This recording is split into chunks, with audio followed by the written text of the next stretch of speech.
Hea ki ngā kairanga hau o te whare wānanga o Waikato, he hau toru o ngā uri Māori e noho ana ki Ahitereiria I whānau kē mai I reira.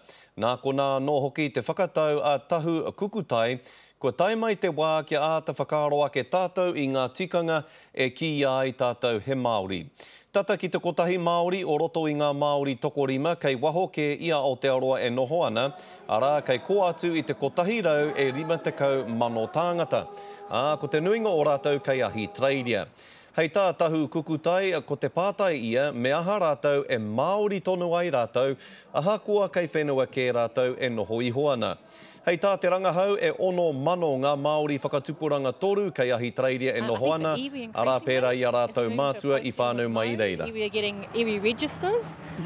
They have responsibilities to their communities who are bound by ties of whakapapa and kinship, not location necessarily.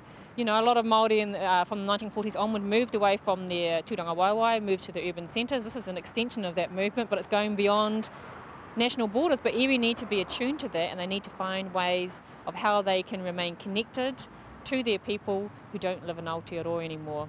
And there's a whole set of issues that come up with that need to be thought through.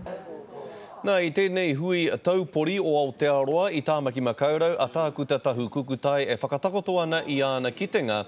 Hei tāna o te katoa o ngā Māori, 815,000, ko atu I te kotahi rau e 50,000 kei tā wāhi e noho ana.